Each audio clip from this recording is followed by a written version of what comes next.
Americans spend over $14 billion every year on antacids, gas relief tablets, and digestive supplements. 14 billion. And yet, surveys consistently show that more than 30% of adults still experience chronic bloating, often several times a week, often without any clear explanation.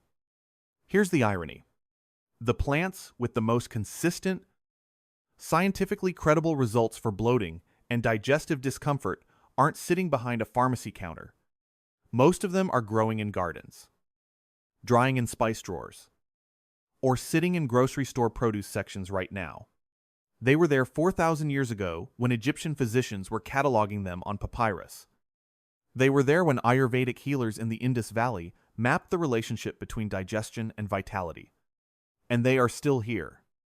Today we're breaking down 12 gut-healing plants, documented in scripture, in classical medical texts, and now in peer-reviewed journals that can bring genuine relief to a bloated, uncomfortable digestive system.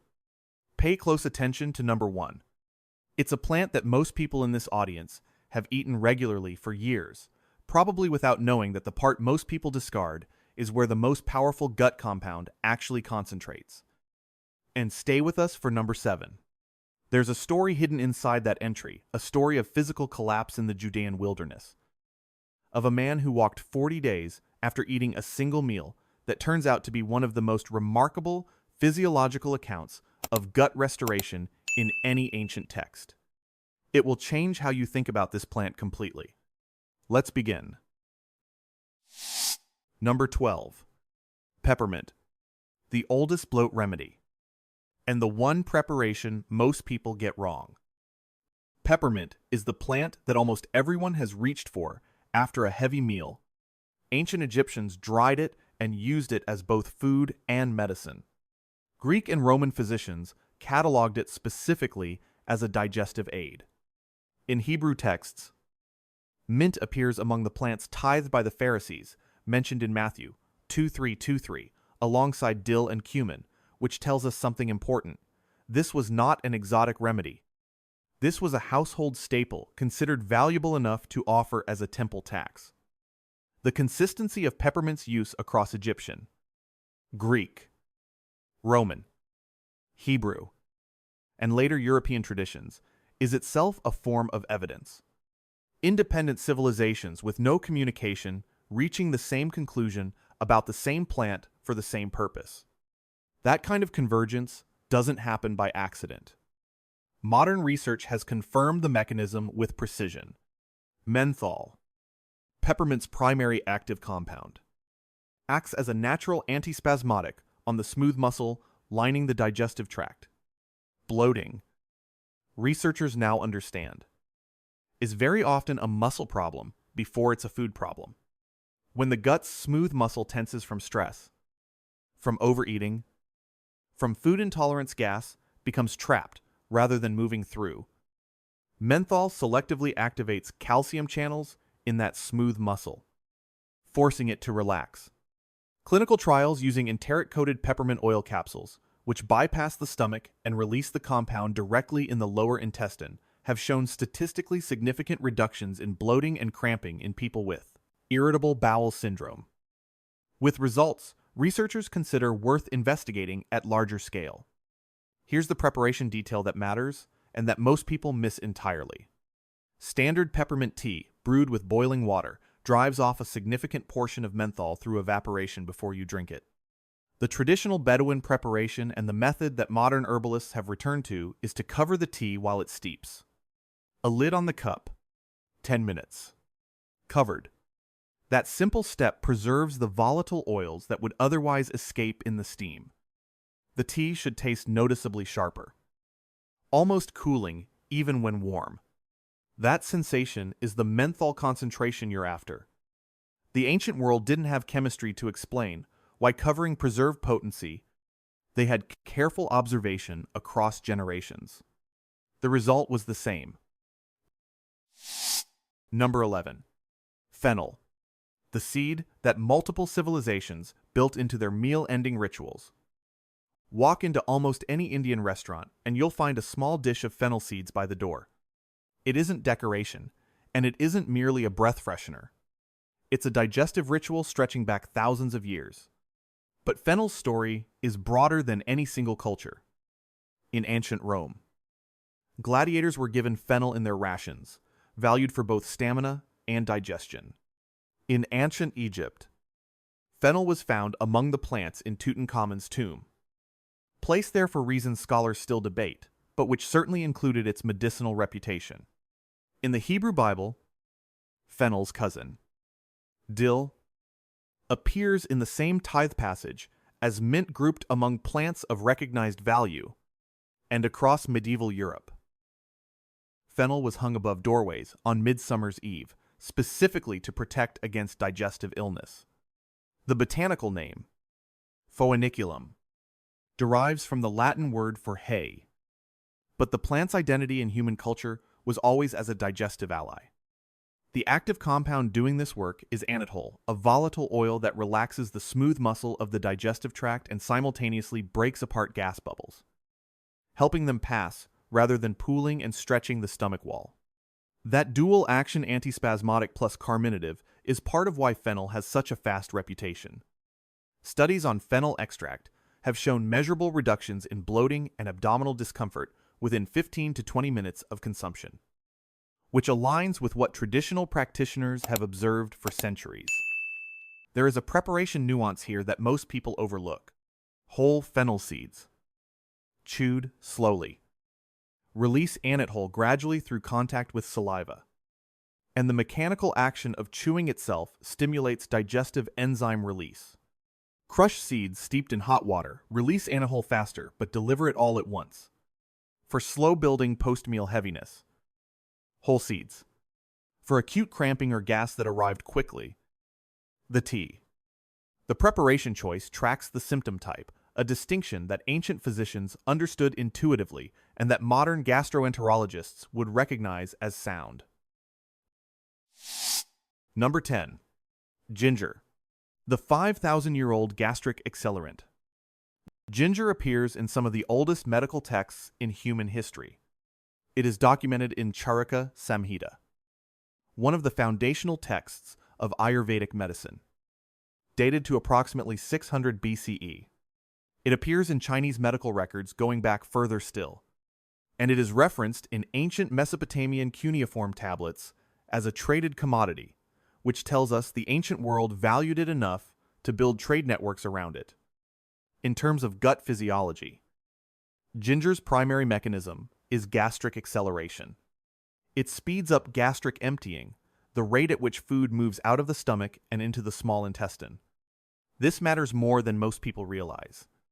When food sits too long in the stomach, it ferments. That fermentation produces gas. The gas stretches the stomach wall. That's bloating. Ginger doesn't mask that sensation. It shortens the window in which fermentation can occur in the first place. Controlled clinical studies measuring gastric emptying rates have shown that ginger can accelerate stomach clearance by a meaningful margin compared to placebo, with the most significant effect observed when taken approximately 30 minutes before eating rather than after. This was, notably, the traditional Ayurvedic timing, a thin slice of fresh ginger with a pinch of salt and a few drops of lemon juice before meals. The tradition arrived at the right timing for the right biochemical reason before anyone had the tools to measure why. Ginger also contains gingerols and shogols compounds with documented anti-inflammatory effects on the gut lining. Chronically inflamed digestive tissue processes food less efficiently, produces more gas, and creates more discomfort. These compounds appear to calm that baseline inflammation, creating conditions for smoother digestion overall. One practical preparation note: dried ginger has higher concentrations of shogols, which are the thermally converted form of gingerols and actually more bioavailable. A half teaspoon of ground dried ginger in warm water before a meal delivers a more concentrated anti-inflammatory dose than fresh ginger tea made with the same volume. Number 9. Chamomile, the plant that works on both ends of the gut-brain connection.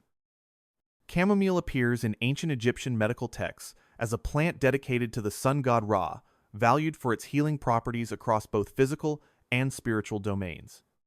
By the medieval period, it was one of the most widely used calming herbs across Europe, taken simultaneously for nervous complaints and for a troubled stomach. This dual application wasn't coincidence or folk superstition. It was an accurate observation of a real bidirectional relationship that modern neuroscience has only recently begun to map formally. The gut-brain axis, the direct neural and hormonal communication channel between the enteric nervous system in your gut and the central nervous system in your brain, means that stress and digestion are physiologically linked, not just metaphorically. When the nervous system is under stress, it signals the gut musculature to tighten. That tightening traps gas and slows motility. The result is bloating that has nothing to do with what you ate and everything to do with what you're carrying emotionally.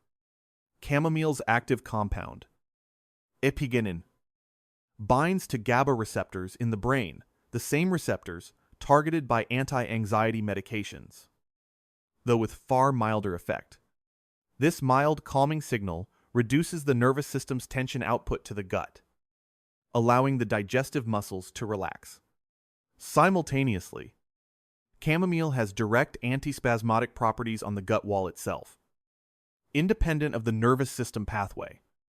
The preparation that preserves both actions is a covered steep, the same principle as peppermint. 8 to 10 minutes. Covered. In water that has come off a full boil, but cooled slightly. Boiling water degrades apigenin. The traditional German preparation, Germany's Commission E, formally recognized chamomile for digestive complaints, which is notable because that body applies pharmaceutical-level evidentiary standards, calls for a covered steep in water between 90 and 95 degrees Celsius. The precision reflects generations of accumulated preparation wisdom, now confirmed by phytochemical analysis. This is the plant to reach for when your stomach feels tight after a difficult conversation, a stressful day, or a night of poor sleep, not just after a heavy meal. Number 8. Dandelion. The weed most people are pulling out of their garden that targets the root cause of water weight bloating. Dandelion appears in traditional Chinese medicine texts dating back over 1,000 years, classified as a liver tonic and digestive support herb. European herbalists from the medieval period through the 19th century documented it consistently for the same uses. And across Native American traditions, multiple tribes independently identified dandelion, introduced to North America from Europe, as a valuable food and medicine, particularly for digestive and kidney support. Here's what most wellness content about dandelion misses entirely. There are two completely different mechanisms at work, depending on which part of the plant you use. And confusing them means getting the wrong result. Dandelion leaf is one of the most potent natural diuretics documented in modern botanical research. A 2011 pilot study found that dandelion leaf extract produced a significant and measurable increase in urinary frequency and volume in healthy human subjects, comparable to some pharmaceutical diuretics in terms of short-term effect. This matters for bloating, because a very large proportion of what people experience as stomach bloating is actually systemic water retention fluid that the lymphatic system is holding in tissue because kidney filtration is sluggish, because sodium intake is high. Dandelion leaf addresses this directly by supporting the kidney's filtration output. Dandelion root works through a completely different pathway. It contains bitter compounds, sesquiterpene lactones, including taraxacin and taraxacerin, that stimulate bile production and release. Bile is the body's primary fat emulsifier. When bile flow is sluggish, dietary fats move through the digestive system, incompletely broken down. And that incomplete digestion creates fermentation and gas. Roasted dandelion root tea. Dandelion's traditional use as a coffee substitute is one of the most direct ways to stimulate bile flow before a fatty or rich meal. Fresh young dandelion leaves added to salad before a meal delivers the liver bitter compounds. Roasted root tea before dinner supports fat digestion. These are different tools for different bloating types. The plant most people pull from the ground is more sophisticated than most pharmaceuticals on the market. Number 7. Artichoke leaf. The bile-boosting botanical hidden in an ancient poem, and what Elijah ate in the wilderness. This entry requires a story. In 1 Kings, chapter 19, the prophet Elijah has just witnessed an extraordinary public confrontation on Mount Carmel. He has then run, on foot, for his life. Covering distances, the text implies, took most of a day. He reaches a point of total physical collapse under a broom tree in the wilderness of Beersheba and asks, in the Hebrew, to die. An angel touches him and instructs him to rise and eat. The food provided is described as a cake baked on hot coals and a jar of water. He eats and returns to sleep. The angel returns a second time. The text says, arise and eat, for the journey is too great for you. Elijah rice, eats again, and then walks 40 days and 40 nights to Horeb. That isn't poetry. That is a physiological account of a body in catastrophic depletion, depleted glycogen stores from sustained exertion, depleted electrolytes from stress and heat, HPA axis cortisol dysregulation from sustained fear, and a recovery trajectory powered by simple, whole food consumed in 2 doses with rest between them. What is less commonly discussed is the plant context of that broom tree. In the biblical text, the Hebrew word is rotham, the white broom. Ritama reitam, a shrub common in the Negev and Sinai wilderness. Artichoke plants, which belong to the thistle family and are native to the Mediterranean basin, including the ancient Levant, were known across this entire region. Ancient Greek physicians, Dioscorides, chief among them, documented artichoke leaf specifically for liver and digestive support. In ancient Rome, artichoke was so prized as a digestive remedy for heavy banquet meals that only the wealthy could afford it regularly. The active compound in artichoke leaf is cynarin, a hydroxycinnamic acid that acts directly on the liver and gallbladder to stimulate bile production and improve bile flow rates. Clinical trials on artichoke leaf extract have demonstrated measurable increases in bile output along with significant reductions in bloating, nausea, and abdominal fullness, particularly after fat-rich meals. One double-blind study, published in the journal Alimentary Pharmacology and Therapeutics, found that artichoke leaf extract reduced the overall symptom burden of functional dyspepsia, including bloating, as a primary complaint by over 40% compared to placebo over a 6-week period. Here's the preparation detail that matters. Cynarin is most bioavailable in a cold water extract rather than a hot tea. The traditional Mediterranean preparation involved pressing raw artichoke leaf in cold water and drinking the expressed liquid before a meal. For practical home use, a standardized artichoke leaf extract taken 20 minutes before eating is the modern equivalent. If you know a rich or fatty meal is coming, the kind that historically left people feeling swollen and heavy for hours, artichoke leaf, taken beforehand, is the most physiologically targeted botanical on this entire list. The research is now beginning to examine what Ayurvedic physicians, Greek pharmacists, and Roman physicians already documented across separate traditions separated by centuries. The convergence is not coincidental. If this kind of ancient knowledge resonates with you, hit like and subscribe, because what's coming next goes even deeper. Number 6. Slippery elm. The inner bark that coats your entire digestive tract, like nothing else in botanical medicine. Slippery elm, the inner bark of Ulmus rubra, native to the forests of Central and Eastern North America, has one of the most well-documented records of traditional use among indigenous North American peoples. The Ojibwe used it for digestive complaints and wound healing. The Mohegans used it as both food and medicine during illness. The Cherokee documented it for sore throats and gut irritation. And when European settlers encountered it, they adopted it rapidly to the point where slippery elm bark was a standard item in American field medicine kits through the Civil War, used to soothe both external wounds and internal digestive trauma. What makes slippery elm biochemically distinct from every other plant on this list is its mucilage content.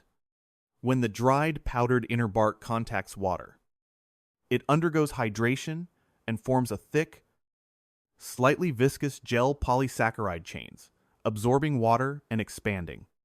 That gel, when swallowed, physically coats the mucosal lining of the esophagus, stomach, and small intestine. It doesn't stimulate bile. It doesn't relax smooth muscle. It doesn't increase enzyme output. It forms a mechanical protective layer over irritated tissue while the body heals beneath it. This matters for a specific and very common type of bloating that herbal medicine distinguishes from gas-related bloating, the bloating that comes from a gut lining that is chronically irritated, inflamed, or permeated. When the gut lining is damaged or hyperpermeable, digestion generates friction and inflammation. Food particles trigger immune responses, and the gut muscles respond with spasm and retention. Slippery elm's mucilage interrupts that cycle at the mechanical level. The preparation requires precision that most people don't know.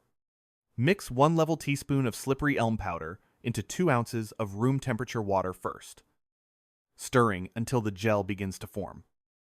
Then dilute with an additional 6 to 8 ounces of warm, not hot water.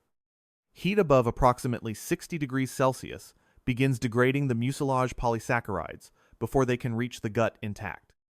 The gel should be consumed approximately 15 to 20 minutes before meals, on an empty stomach, so the coating can establish before food arrives.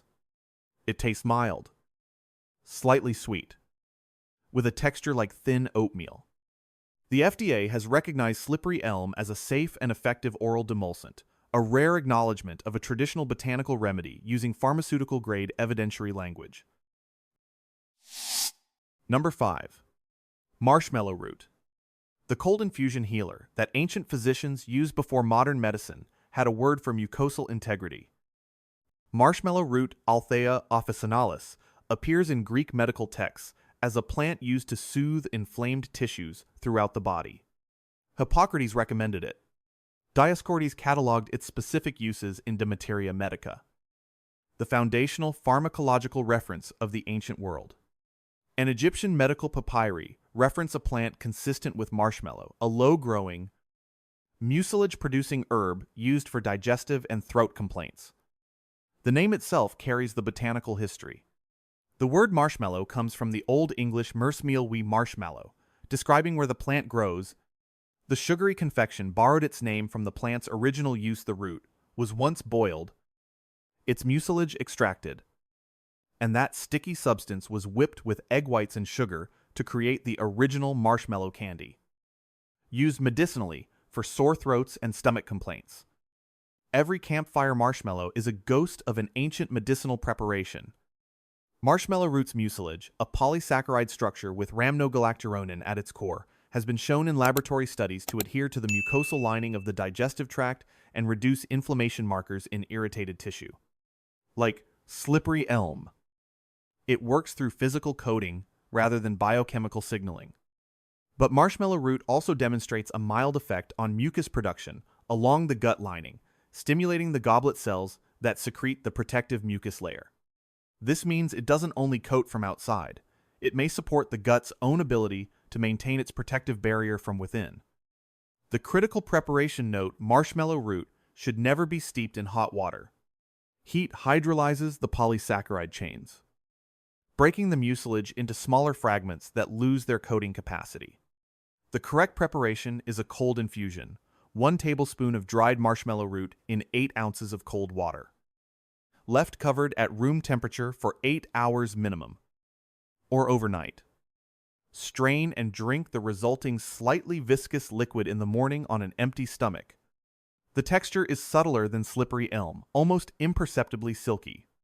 Combined with slippery elm, which many traditional herbal formulas do explicitly, you have 2 cold and warm preparations working on the same gut lining through complementary mechanisms. Number 4. Turmeric with black pepper. The synergistic pair that traditional medicine got right before biochemistry explained why. Turmeric has been a cornerstone of Ayurvedic medicine for over 4,000 years.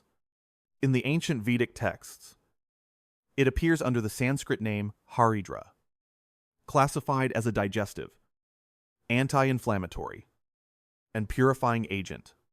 In traditional Chinese medicine, it appears under the name Jiang Huang, yellow ginger, used for a nearly identical set of indications.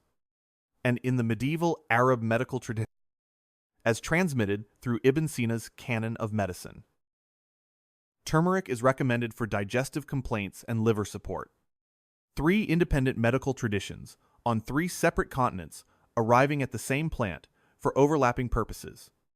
That's convergence.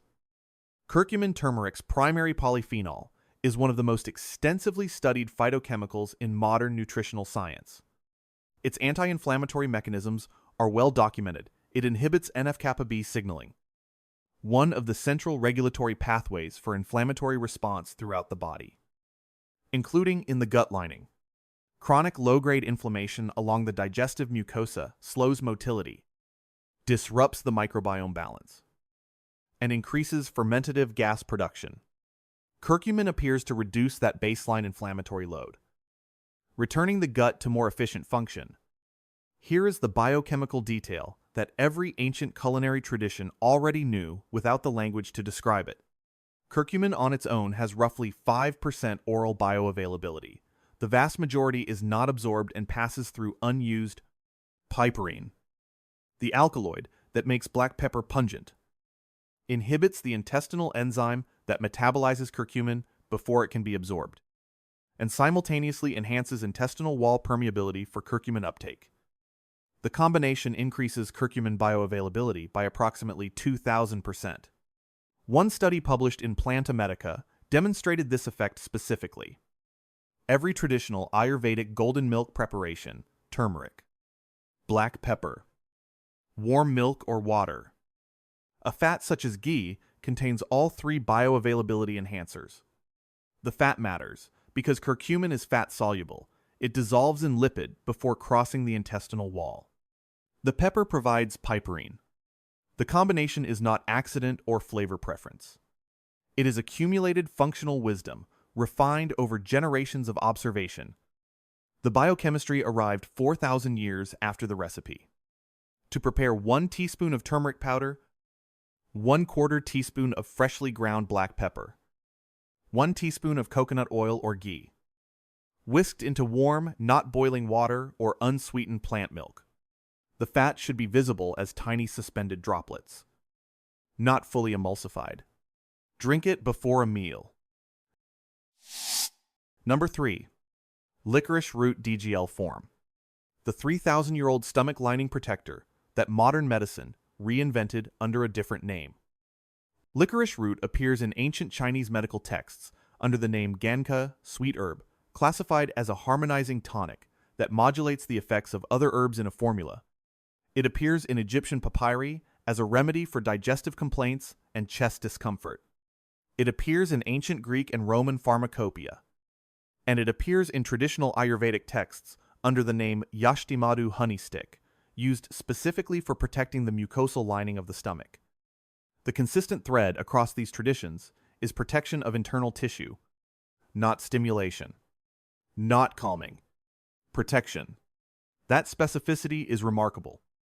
The active compound is glycyrrhizin, a triterpenoid saponin that makes licorice root approximately 50 times sweeter than sugar by weight. Glycyrrhizin stimulates the production of mucin, the glycoprotein that forms the protective mucus layer, coating the stomach wall. A thicker, healthier mucus layer means the stomach's own acid has less direct contact with the underlying epithelial tissue, reducing irritation, inflammation, and the bloating that comes from an unprotected, inflamed stomach lining.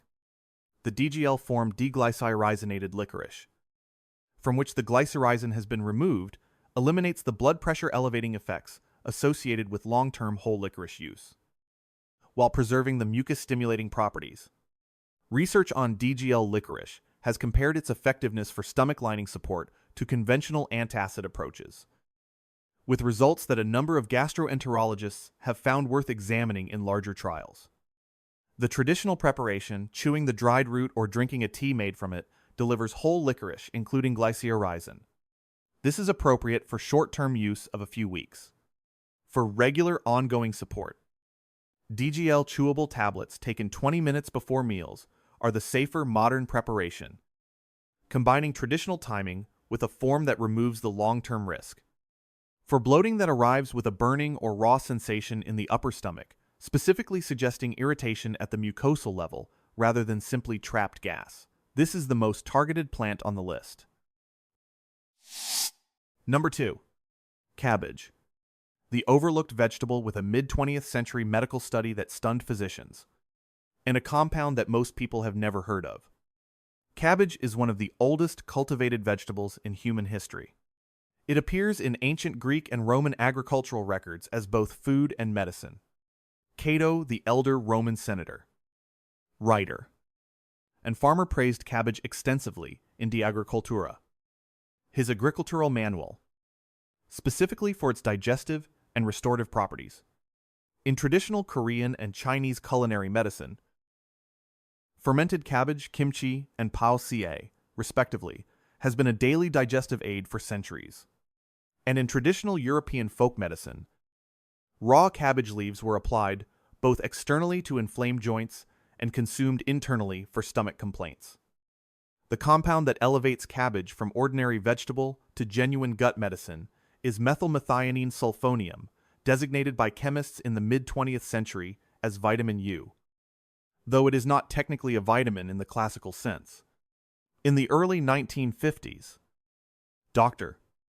Garnett Cheney at Stanford University conducted a series of clinical observations in which patients with confirmed peptic ulcers were given a daily regimen of fresh raw cabbage juice, approximately 1 liter per day, consumed in divided doses. The majority showed significant symptomatic improvement within weeks, with ulcer healing observed at rates that the research team considered strikingly faster than conventional management at the time. Methylmethionine sulfonium appears to directly support the regeneration and maintenance of the mucosal epithelium, the cellular layer that lines the stomach and intestines.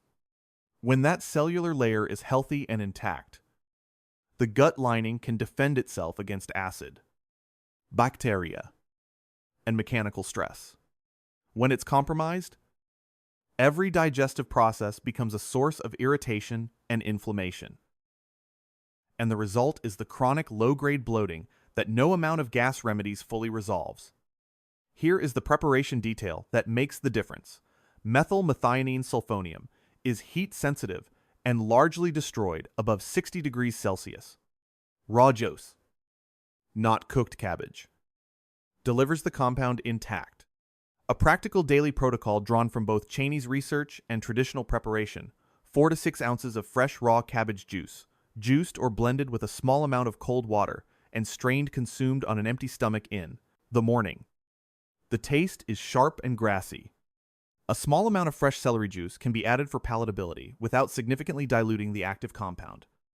And fermented raw cabbage, true unpasteurized sauerkraut.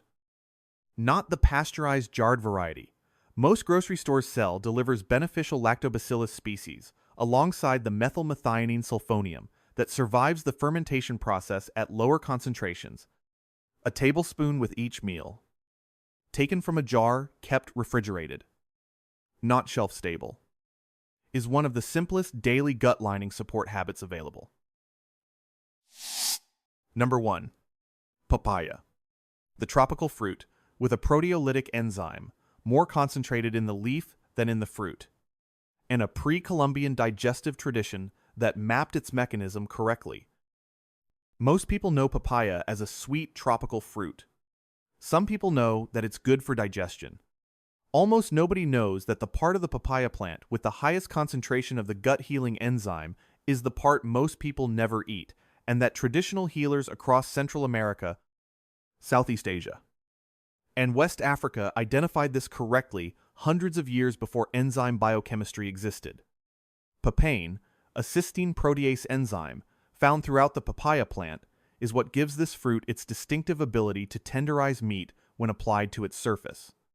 The same mechanism applies inside the digestive tract. Papain is a proteolytic enzyme, meaning it breaks down protein molecules by cleaving the peptide bonds that hold amino acid chains together.